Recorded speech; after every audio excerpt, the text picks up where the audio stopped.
जय जगन्नाथ प्रिय दर्शक बंधु आज आम भिडियो एमती एक गुरुत्वपूर्ण विषय आलोचना करूँ जदि आपण मानिबे आपण आपणक जीवन में धीरे धीरे परिवर्तन देखिबे।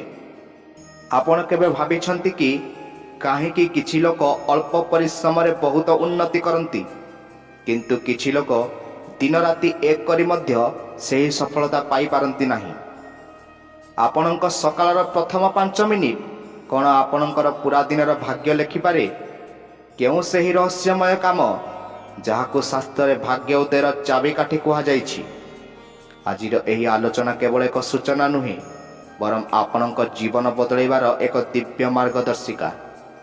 आमे समस्ते चाहूँ आम जीवन सुख समृद्धि एवं शांति रे परिपूर्ण हेउ, किंतु अनेक समय आमे जानि पारि नाहु जे आमर गोटे छोट भूल आमर सारा दिन को किपरि नष्ट करि दिए। आमे सकाळु उठिबा मात्रे प्रथमे कौन करू? मोबाइल फोन देखू, कहा उपरे विरक्त हेउ किंबा आलस्य रे पड़ी रहू। जदि आपण एमिति करूछंती तेबे जानि रखंतु आपण निज भाग्यर द्वार को निजे ही बंद करूछंती। शास्त्र अनुसार सकाळु उठिबा परे करा जायथिबा किछि विशेष कर्म आम भितर एक सकारात्मक शक्तिर संचार करिथाए जहाँ दुर्भाग्य को सौभाग्य परिणत करिवार क्षमता रखे। वीडियो को आरंभ करिबा पूर्वरु आपनकु मोर छोट अनुरोध, दयाकरी वीडियोटी को संपूर्ण भावे देखिबे एवं वीडियोटी को लाइक करिदेबे। आपनकर गोटिए लाइक आमको एमिति रहस्यमय आध्यात्मिक वीडियो आनिबाकू प्रेरणा देइथाए। आसंतु जानिबा सेही महान परंपरा एवं विज्ञान सम्मत कार्य। सकाळर सेही ब्रह्म मुहूर्त जेतेबेले प्रकृति शांत थाए एवं दैवी शक्ति माने पृथ्वी पृष्ठरे विचरण करुथांती, सेही समय आपणकर प्रथम पदक्षेप कौन हेबा उचित? ध्यान देई शुणंतु, कारण यह आपणक आगामी जीवनर गतिपथ बदलाई देई पारे। प्रथमे आसंतु कहिबा करदर्शनम विषय रे। शास्त्र कहे कराग्रे वसते लक्ष्मी कर मध्य सरस्वती कर मूले स्थितो गोविंद प्रभाते कर दर्शनम। आपण जानती कि यार गभीर अर्थ कौन? सकाळु आखि खोलिबा मात्रे प्रथमे निजर दुई हाथर पापुली को जोड़ी देखिबा उचित। आम हाथर अग्रभागरे माँ लक्ष्मी वास करती, जी आमको धन एवं समृद्धि दियंती। हाथर मध्य भागरे माँ सरस्वती वास करती, जी आमको ज्ञान और बुद्धि प्रदान करती एवं हाथर मूलरे स्वयं भगवान श्रीकृष्ण व गोविंदा रुहंती, जी आम जीवन रक्षाकर्ता। जेतेबेले आपण सकाळु उठी निज हाथ को देखती आपण अजाणतरे निज भितर थिबा सही दैवी शक्ति को जागृत करती। आपण निज को मने पकाई दियंती जे आपणकर एही हाथ ही आपणकर भाग्य गढ़िबार मूल मंत्र। कौनसी बाहर शक्ति नुहे बरं आपणकर कर्म ही आपण को महान करिबो।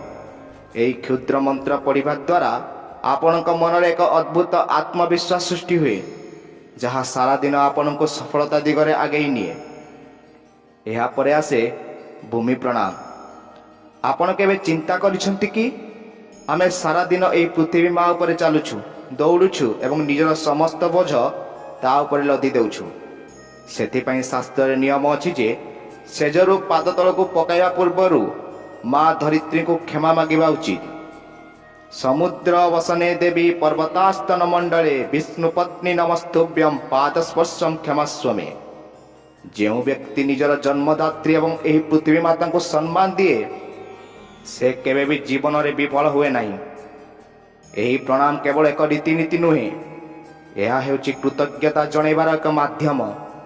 जेतेबेले आपण कृतज्ञता सह निज दिन आरंभ करती, ब्रह्मांड आपण को अधिक सुख और समृद्धि देवा पई प्रस्तुत होइथाए। यह आपणक भितर थिबा अहंकार को शेष करी नम्रता आनी थाए। सकाळर तृतीय एवं अति गुरुत्वपूर्ण कार्य हेउची जलपान। खाली पेटरे उषुम पानी पीवा केवल स्वास्थ्य पई भल नुहे, बरं यह शरीर भितर नकारात्मकता को बाहर करिपार एक प्रक्रिया। आयुर्वेद अनुसार सकाळर जल को उषापान कहुए। यह आपणक मस्तिष्क को सक्रिय करे एवं आपणक शरीर ऊर्जा चक्र को संतुलित करे। ଯେଉଁ ଶରୀର ସୁସ୍ଥ ରହେ ସେହି ଶରୀର ହିଁ ଭଗବାନ ଏବଂ ସୌଭାଗ୍ୟର ବାସ ହୋଇଥାଏ। କିନ୍ତୁ ବନ୍ଧୁଗଣ, କ'ଣ କେବଳ ଏତିକି କରିଦେଲେ ଭାଗ୍ୟ ବଦଳିଯିବ? ନା, ଏହା ତ କେବଳ ଆରମ୍ଭ। ଏହି ରହସ୍ୟ ଆହୁରି ଗଭୀର। ଆପଣ ଜାଣନ୍ତି କି ସକାଳୁ କେଉଁ ଦିଗକୁ ଚାହିଁବା ଉଚିତ? କେଉଁ ଗୋଟିଏ ଶବ୍ଦ ଆପଣଙ୍କ ଶରୀରର କୋଷ ଶକ୍ତି ଭରିଦେବ ଏବଂ କେଉଁ ଜିନିଷକୁ ସକାଳୁ ଦେଖିଲେ ଘରକୁ ଅଭାବ ଅନଟନ ଆସିଥାଏ?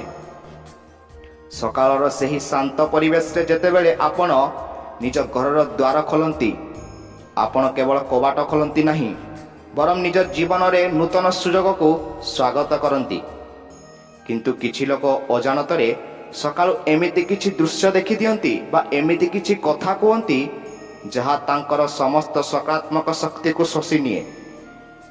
ଆପଣ କେବେ ଲକ୍ଷ୍ୟ କରିଛନ୍ତି କି କିଛି ଦିନ ଆପଣ ବହୁତ ଖୁସି ରୁହନ୍ତି ଏବଂ ସବୁ କାମ ସହଜରେ ହୋଇଯାଏ, କିନ୍ତୁ କିଛି ଦିନ ବିନା କାରଣରେ ମନ ଭାରି ଲାଗେ, ପ୍ରତିଟି କାମରେ ବାଧା ଉପୁଜେ?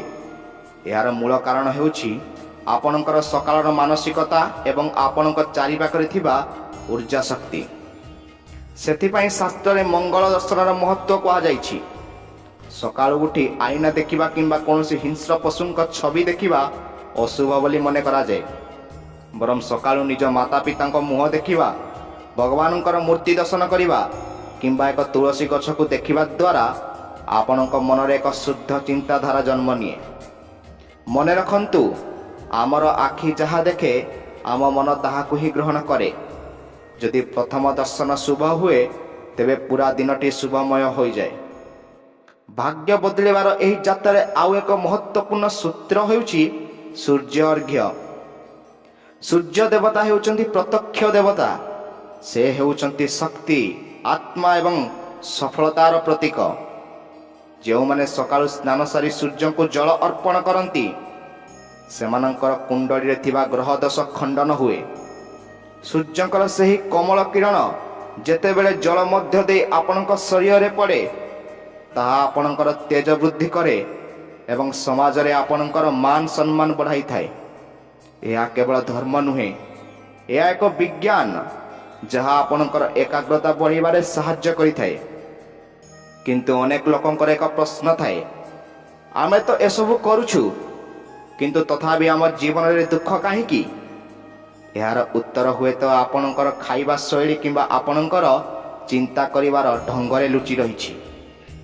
ଆପଣ ଜାଣନ୍ତି କି ସକାଳୁ ଉଠିବା ପରେ କେଉଁ ଏକ ବିଶେଷ ମନ୍ତ୍ର ଜପ କଲେ ଆପଣଙ୍କର ଦାରିଦ୍ର୍ୟ ଦୂର ହୋଇପାରେ? କେଉଁ ପଶୁକୁ ପ୍ରଥମ ରୁଟି ଖାଇବାକୁ ଦେଲେ ରାହୁ, କେତୁ ଓ ଶନିଙ୍କ କୋପରୁ ମୁକ୍ତି ମିଳେ? ଦର୍ଶକ ବନ୍ଧୁ, ସକାଳର ଏହି କର୍ମଗୁଡ଼ିକ ଏକ ଶୃଙ୍ଖଳା ସଦୃଶ। ଯଦି ଆପଣ ଗୋଟିଏ ବି କର୍ମକୁ ଠିକ୍ ଭାବେ ବୁଝିପାରିବେ, ତେବେ ଭାଗ୍ୟ ବଦଳିବାକୁ ବେଶୀ ସମୟ ଲାଗିବ ନାହିଁ। କିନ୍ତୁ ମନେ ରଖନ୍ତୁ, ଭକ୍ତି ବିନା ଶକ୍ତି ମିଳେ ନାହିଁ ଏବଂ ବିଶ୍ୱାସ ବିନା ଫଳ ମିଳେ ନାହିଁ। ଆଜିଠାରୁ ହିଁ ନିଜର ସକାଳକୁ ଏକ ନୂତନ ରୂପ ଦିଅନ୍ତୁ। ଦେଖିବେ ଆପଣଙ୍କ ଜୀବନରେ ଆସୁଥିବା ବାଧାବିଘ୍ନ ଗୁଡ଼ିକ ଆପେ ଆପେ ଦୂର ହୋଇଯିବ।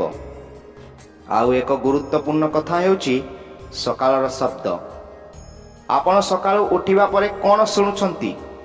ଟିଭିରେ ଚାଲିଥିବା ଖବର, ମୋବାଇଲର ରିଙ୍ଗଟୋନ୍ କିମ୍ବା କାହାର ଚିତ୍କାର? ଶାସ୍ତ୍ର ଅନୁସାରେ ସକାଳୁ ଶଙ୍ଖ ଧ୍ୱନି, ଘଣ୍ଟି ଶବ୍ଦ କିମ୍ବା ମନ୍ତ୍ର ଜପ ଶୁଣିବା ଦ୍ୱାରା ମସ୍ତିଷ୍କର ଅଲଫା ତରଙ୍ଗ ସକ୍ରିୟ ହୁଏ। ଯଦି ଆପଣ ନିଜେ କୌଣସି ମନ୍ତ୍ର ଜପ କରିପାରୁନାହାନ୍ତି, ତେବେ ଘରେ ଧୀର ସ୍ୱରରେ କୌଣସି ଭକ୍ତି ସଙ୍ଗୀତ ବା ମନ୍ତ୍ର ବଜାନ୍ତୁ। ଏହା ଘରର କୋଣ ଅନୁକୋଣରେ ଥିବା ନକାରାତ୍ମକ ଶକ୍ତିକୁ ନଷ୍ଟ କରିଦେଇଥାଏ। ଅନେକ ଲୋକ ଅଭ୍ୟାସବଶତଃ ସକାଳୁ ଉଠି ଆଇନା ଦେଖନ୍ତି। ବନ୍ଧୁଗଣ, ବାସ୍ତୁଶାସ୍ତ୍ର ଅନୁସାରେ ଏହା ଏକ ବଡ଼ ଭୁଲ। ରାତି ସାରା ଶୋଇବା ପରେ ଆମ ଶରୀରରେ କିଛି ନକାରାତ୍ମକ ଶକ୍ତି ଥାଏ, ଯାହା ଆଇନାରେ ପ୍ରତିଫଳିତ ହୋଇ ପୁଣି ଆମ ଶରୀରକୁ ଫେରିଆସେ। ସେଥିପାଇଁ ସକାଳୁ ମୁହଁ ଧୋଇବା ପୂର୍ବରୁ ଆଇନା ଦେଖିବା ଅନୁଚିତ। ଏହା ବଦଳରେ ନିଜ ଇଷ୍ଟ ଦେବତାଙ୍କ ସ୍ମରଣ କରନ୍ତୁ। ଦେଖିବେ ଆପଣଙ୍କ ଭାଗ୍ୟ ବଦଳିଯିବ। ଏବେ ଆସନ୍ତୁ ସେହି ବିଶେଷ ମନ୍ତ୍ର ବିଷୟରେ ଜାଣିବା, ଯାହାକୁ ସର୍ବସିଦ୍ଧିଦାୟକ ମନ୍ତ୍ର କୁହାଯାଏ। ସ୍ନାନ ସାରିବା ପରେ ଯେତେବେଳେ ଆପଣ ପୂଜା ଘରେ ବସନ୍ତି, ମାତ୍ର 5 ମିନିଟ୍ ପାଇଁ ଶାନ୍ତ ହୋଇ ବସନ୍ତୁ ଏବଂ କୁହନ୍ତୁ ଓମ୍ ନମ ଭଗବତେ ବାସୁଦେବାୟ କିମ୍ବା ଓମ୍ ଶ୍ରୀମ୍ ହ୍ରୀମ୍ କ୍ଲିମ୍ ତ୍ରିଭୁବନ ମହାଲକ୍ଷ୍ମୀ ନମଃ। ଏହି ମନ୍ତ୍ରକୁ ଆପଣ 5 ମିନିଟ୍ ପାଇଁ ଶାନ୍ତ ହୋଇ ବସି ଜପ କରିପାରିବେ। ଦେଖିବେ ଆପଣଙ୍କ ଭାଗ୍ୟରେ କେତେ ବଡ଼ ପରିବର୍ତ୍ତନ ଆସିବ। ଏହି କମ୍ପନ ଆପଣଙ୍କ ଚାରିପାଖରେ ଏକ ସୁରକ୍ଷା କବଚ ତିଆରି କରିବ, କାରଣ ମନ୍ତ୍ରର ଶକ୍ତି ସବୁଠାରୁ ଉର୍ଦ୍ଧ୍ୱରେ। ଆପଣ ଲକ୍ଷ୍ୟ କରିବେ ଯେଉଁ ଦିନ ଆପଣ ଏହିପରି ଭାବରେ ଦିନ ଆରମ୍ଭ କରନ୍ତି ସେଦିନ ଆପଣଙ୍କର କୌଣସି କାମ ବିଗିଡ଼ିବ ନାହିଁ, ବରଂ ଅଟକି ରହିଥିବା କାମଗୁଡ଼ିକ ମଧ୍ୟ ସହଜରେ ହୋଇଯିବ। କିନ୍ତୁ ଗୋଟିଏ କଥା ସବୁବେଳେ ମନେ ରଖନ୍ତୁ, ଶୌଚ ଏବଂ ସନ୍ତୋଷ। ସକାଳୁ ଉଠିବା ପରେ ନିଜ ଘରକୁ ଝାଡ଼ୁ କରିବା ସମୟରେ ମନରେ ଭାବନ୍ତୁ ଯେ ଆପଣ କେବଳ ଧୂଳି ସଫା କରୁନାହାନ୍ତି, ବରଂ ନିଜ ଜୀବନର ସମସ୍ତ ଦୁଃଖ ଓ ଦାରିଦ୍ର୍ୟକୁ ବାହାର କରିଦେଉଛନ୍ତି। ଝାଡ଼ୁକୁ କେବେ ବି ପାଦରେ ଛୁଅନ୍ତୁ ନାହିଁ କିମ୍ବା ତାକୁ ଛିଡ଼ା କରି ରଖନ୍ତୁ ନାହିଁ, କାରଣ ଝାଡ଼ୁକୁ ମା ଲକ୍ଷ୍ମୀଙ୍କ ପ୍ରତୀକ ମନେ କରାଯାଏ। ଭାଗ୍ୟ ବଦଳିବାର ଏହି ଯାତ୍ରା ଏତିକିରେ ସରିନାହିଁ। ଆପଣ ଜାଣିଛନ୍ତି କି କିଛି ଲୋକ ସକାଳୁ କେଉଁ ଏକ ଜିନିଷ ଦାନ କରି ନିଜର ବଡ଼ ବଡ଼ ସଙ୍କଟକୁ ଟାଳି ଦିଅନ୍ତି। କେଉଁ ଏକ କାମ ଅଛି ଯାହାକୁ ସକାଳ 8ଟା ପୂର୍ବରୁ କରିଦେଲେ ଆପଣଙ୍କର ଗ୍ରହ ଦୋଷ ଆପେ ଆପେ ଶାନ୍ତ ହୋଇଯାଏ। ଏବଂ ସବୁଠାରୁ ଆଶ୍ଚର୍ଯ୍ୟଜନକ କଥା, ଆପଣଙ୍କ ଘରର ତୁଳସୀ ଚଉରା ପାଖରେ ଏମିତି କେଉଁ ଭୁଲ ଅଛି ଯାହା ଆପଣଙ୍କୁ ଗରିବ କରିଦେଇପାରେ। ସକାଳର ଶେଷ ପ୍ରହରରେ ଯେତେବେଳେ ସୂର୍ଯ୍ୟଙ୍କ କିରଣ ପ୍ରଖର ହେବାକୁ ଲାଗେ ସେତେବେଳେ ଆପଣଙ୍କର ମାନସିକ ଅବସ୍ଥା କିପରି ରହିବା ଉଚିତ? କାହିଁକି କୁହାଯାଏ ଯେ ସକାଳୁ କାହାକୁ କରଜ ଦେବା କିମ୍ବା କାହାଠାରୁ କରଜ ନେବା ଅଶୁଭ ହୋଇଥାଏ? ଏହି ସମସ୍ତ ପ୍ରଶ୍ନର ଉତ୍ତର ଏବଂ ଭାଗ୍ୟ ପରିବର୍ତ୍ତନର ସବୁଠାରୁ ଶକ୍ତିଶାଳୀ ରହସ୍ୟ ଆମେ ଏହି ଭିଡ଼ିଓରେ ଜାଣିବା। ସେ ପର୍ଯ୍ୟନ୍ତ ଆମ ଭିଡ଼ିଓକୁ ଗୋଟେ ଲାଇକ୍ କରିଦିଅନ୍ତୁ। ଆସନ୍ତୁ ଜାଣିବା ସେହି ରହସ୍ୟ କଥା। ମନେ ରଖନ୍ତୁ, ଆପଣଙ୍କର ପ୍ରତିଟି କର୍ମ ବ୍ରହ୍ମାଣ୍ଡରେ ଏକ ପ୍ରତିଧ୍ୱନି ସୃଷ୍ଟି କରେ। ଆଜି ଆପଣ ଯେଉଁ ସଂକଳ୍ପ ନେବେ ଆସନ୍ତାକାଲି ତାହା ହିଁ ଆପଣଙ୍କର ଭାଗ୍ୟ ହୋଇ ଫେରିବ। ତେବେ ଚାଲନ୍ତୁ ଏହି ଭକ୍ତିମୟ ଯାତ୍ରାକୁ ଆହୁରି ଆଗକୁ ନେଇଯିବା ଏବଂ ଜାଣିବା ସେହି ଚରମ ସତ୍ୟ ଯାହା କେବଳ ଭାଗ୍ୟ ନୁହେଁ, ବରଂ ଆପଣଙ୍କର ସମ୍ପୂର୍ଣ୍ଣ ଜୀବନ ଦର୍ଶନକୁ ବଦଳାଇ ଦେବ। ଦର୍ଶକ ବନ୍ଧୁ, ଆମେ ଏହି ଆଧ୍ୟାତ୍ମିକ ଯାତ୍ରାର ସେହି ଶେଷ ପର୍ଯ୍ୟାୟରେ ପହଞ୍ଚିଛୁ, ଯେଉଁଠାରେ ଆପଣ ଜାଣିବାକୁ ପାଇବେ ସେହି ଗୁପ୍ତ ରହସ୍ୟ ଯାହା ବଡ଼ ବଡ଼ ଜ୍ଞାନୀ ଓ ସଫଳତା ବ୍ୟକ୍ତିମାନେ ନିଜ ଜୀବନରେ ପ୍ରୟୋଗ କରନ୍ତି। କିନ୍ତୁ ଏହା ପୂର୍ବରୁ ନିଜକୁ ଏକ ପ୍ରଶ୍ନ ପଚାରନ୍ତୁ, କ'ଣ ଆପଣ ସତରେ ବଦଳିବାକୁ ପ୍ରସ୍ତୁତ? କ'ଣ ଆପଣ ନିଜ ଭିତରେ ଥିବା ସେହି ଦୁର୍ବଳତାକୁ ତ୍ୟାଗ କରି ଏକ ନୂତନ ଏବଂ ଶକ୍ତିଶାଳୀ ବ୍ୟକ୍ତିତ୍ୱ ଗଢ଼ିବାକୁ ଚାହାନ୍ତି? ମନେ ରଖନ୍ତୁ, ଭାଗ୍ୟ କେବଳ ସେହିମାନଙ୍କ ପାଇଁ ବଦଳେ ଯେଉଁମାନେ ନିଜର ଅଭ୍ୟାସ ବଦଳାଇବାକୁ ସାହସ କରନ୍ତି। ଆମ ଘରର ଅଗଣାରେ ଥିବା ତୁଳସୀ ଚଉରା କେବଳ ଏକ ଗଛ ନୁହେଁ, ଏହା ହେଉଛି ସାକ୍ଷାତ ବୈକୁଣ୍ଠର ଦ୍ୱାର। ସକାଳୁ ସ୍ନାନ ସାରି ତୁଳସୀ ମୂଳେ ଜଳ ଅର୍ପଣ କରିବା ଏବଂ ଏକ ଘିଅ ଦୀପ ଜାଳିବା ଦ୍ୱାରା ଘରର ସମସ୍ତ ବାସ୍ତୁଦୋଷ ଖଣ୍ଡନ ହୋଇଥାଏ। ଆପଣ ଜାଣନ୍ତି କି ତୁଳସୀଙ୍କ ପାଖରେ ମନର କଥା କହିବା ଦ୍ୱାରା ମାନସିକ ଶାନ୍ତି ମିଳିଥାଏ। ଯେତେବେଳେ ଆପଣ ତୁଳସୀଙ୍କୁ ପ୍ରଣାମ କରନ୍ତି ସେତେବେଳେ ଆପଣ ପ୍ରକୃତି ଏବଂ ପରମାତ୍ମାଙ୍କ ସହ ସିଧାସଳଖ ଯୋଡ଼ି ହୋଇଯାଆନ୍ତି। ମନେ ରଖନ୍ତୁ, ରବିବାର ଏବଂ ଏକାଦଶୀ ଦିନ ତୁଳସୀ ପତ୍ର ଛିଣ୍ଡାଇବା କିମ୍ବା ଜଳ ଦେବା ନିଷେଧ, କିନ୍ତୁ ମନେ ମନେ ପ୍ରଣାମ କରିବା ସର୍ବଦା ଶୁଭ। ଯେଉଁ ଘରର ତୁଳସୀ ଗଛ ସବୁଜ ଓ ସତେଜ ରହେ ଜାଣିବେ ସେଠାରେ ଈଶ୍ୱରଙ୍କ କୃପା ସଦାବେଳେ ରହିଛି। ଏହାପରେ ଆସେ ଦାନର ମହତ୍ଵ। ଦାନ କହିଲେ କେବଳ ଟଙ୍କା ପଇସା ନୁହେଁ। ସକାଳୁ ଉଠି ପକ୍ଷୀମାନଙ୍କ ପାଇଁ ଛାତ ଉପରେ କିମ୍ବା ବାହାରେ ମୁଠାଏ ଶସ୍ୟ ଓ ପାଣି ରଖନ୍ତୁ। ପିମ୍ପୁଡ଼ିମାନଙ୍କୁ ଟିକେ ଚିନି ବା ଅଟା ଦିଅନ୍ତୁ। ଏହି କ୍ଷୁଦ୍ର ଜୀବମାନଙ୍କୁ ଖାଦ୍ୟ ଦେବା ଦ୍ୱାରା ଆପଣଙ୍କର ଜନ୍ମ ଜନ୍ମାନ୍ତର ପାପ କ୍ଷୟ ହୁଏ ଏବଂ ଗ୍ରହମାନଙ୍କର କୁପ୍ରଭାବ ଦୂର ହୁଏ। ଶାସ୍ତ୍ରରେ କୁହାଯାଇଛି ଯେ ଯେଉଁ ହାତ ସକାଳୁ ଅନ୍ୟକୁ କିଛି ଦେବା ପାଇଁ ଉଠେ ସେହି ହାତକୁ ଭଗବାନ କେବେ ବି ଖାଲି ରଖନ୍ତି ନାହିଁ। ଏହା ହେଉଛି ବ୍ରହ୍ମାଣ୍ଡର ନିୟମ। ଆପଣ ଯାହା ଦେବେ ତାହା 10 ଗୁଣ ହୋଇ ଆପଣଙ୍କ ପାଖକୁ ଫେରି ଆସିବ। ସବୁଠାରୁ ଗୁରୁତ୍ୱପୂର୍ଣ୍ଣ କଥା ହେଉଛି ଆପଣଙ୍କର ସକାଳର ଚିନ୍ତାଧାରା। ସକାଳୁ ଉଠିବା ପରେ କେବେ ବି କାହା ସହିତ କଳି ଝଗଡ଼ା କରନ୍ତୁ ନାହିଁ କିମ୍ବା ଅପଶବ୍ଦ କୁହନ୍ତୁ ନାହିଁ। ଆପଣଙ୍କ ମୁହଁରୁ ବାହାରୁଥିବା ପ୍ରତିଟି ଶବ୍ଦ ଏକ ସଂକଳ୍ପ ସଦୃଶ। ଯଦି ଆପଣ କହିବେ ମୋ ଜୀବନ ବହୁତ ଖରାପ, ତେବେ ବ୍ରହ୍ମାଣ୍ଡ ତାହାକୁ ହିଁ ସତ୍ୟ କରିଦେବ। ଏହା ବଦଳରେ ଆଇନା ସାମ୍ନାରେ ଛିଡ଼ା ହୋଇ କିମ୍ବା ଆଖି ବନ୍ଦ କରି ନିଜକୁ କୁହନ୍ତୁ, ଆଜିର ଦିନଟି ମୋ ପାଇଁ ସବୁଠାରୁ ଭଲ ଦିନ। ମୁଁ ସୁସ୍ଥ ଅଛି, ମୁଁ ଶକ୍ତିଶାଳୀ ଏବଂ ମୁଁ ସଫଳ ହେବା ପାଇଁ ଜନ୍ମ ହୋଇଛି। ଏହାକୁ ପଜିଟିଭ୍ ଆଫର୍ମେସନ୍ କୁହାଯାଏ, ଯାହା ଆପଣଙ୍କ ଅବଚେତନ ମନକୁ ପ୍ରଭାବିତ କରେ ଏବଂ ଆପଣଙ୍କ ଚାରିପାଖରେ ଏକ ଏପରି ଉର୍ଜା ସୃଷ୍ଟି କରେ ଯାହା ସଫଳତାକୁ ଆକର୍ଷିତ କରେ। ଆଉ ଏକ ରହସ୍ୟ ହେଉଛି ସକାଳ ଋଣ ବା କରଜର କାରବାର।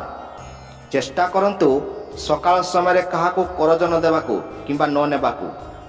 ସକାଳ ସମୟ ହେଉଛି ସୌଭାଗ୍ୟ ସଞ୍ଚୟ କରିବାର ସମୟ। ଏହି ସମୟରେ ଯଦି ଆପଣ କରଜ ନେବାର ମାନସିକତାରେ ରୁହନ୍ତି, ତେବେ ଆପଣଙ୍କ ଜୀବନରୁ ସମୃଦ୍ଧି ଧୀରେ ଧୀରେ କମିବାକୁ ଲାଗେ। ସେହିପରି ସକାଳୁ ଉଠିବା ମାତ୍ରେ କୌଣସି ଖରାପ ଖବର ପଢ଼ିବା ବା ଦେଖିବାକୁ ଦୂରେଇ ରୁହନ୍ତୁ। ମନକୁ ଏକ ଶୁଦ୍ଧ କାଗଜ ପରି ରଖନ୍ତୁ, ଯେଉଁଥିରେ ଆପଣ ଆପଣଙ୍କର ଖୁସି ଭବିଷ୍ୟତ ଲେଖିପାରିବେ। ଦର୍ଶକ ବନ୍ଧୁ, ଆପଣ ଜାଣନ୍ତି କି ସବୁଠାରୁ ବଡ଼ ସତ୍ୟ କ'ଣ? ସବୁଠାରୁ ବଡ଼ ସତ୍ୟ ହେଉଛି ସମୟର ସଦୁପଯୋଗ।